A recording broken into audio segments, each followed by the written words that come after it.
कोरोची जिल्हा परिषद मतदारसंघातील तारदाळ येथे भारतीय जनता पार्टीच्या वतीने मोठ्या उत्साहात आणि प्रचंड जनसहभागात भव्य प्रचार रॅली काढण्यात आली।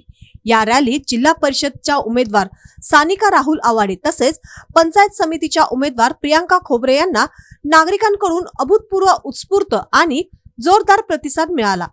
संपूर्ण तारदाळ परिसर भाजपचा विजय असो या एकाच घोषणांनी दणाणून गेला होता। रॅली दरम्यान भाजप कार्यकर्ते, पदाधिकारी आणि नागरिकांचा उत्साह ओसंडून वाहत होता।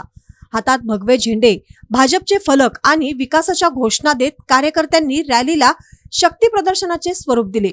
रॅली ज्या मार्गाने गेली त्या मार्गावर नागरिकांनी उमेदवारांचे जल्लोषात स्वागत केले। अनेक ठिकाणी महिलांनी औक्षण करून फुलांची उधळण करत भाजप उमेदवारांना पाठिंबा दर्शविला।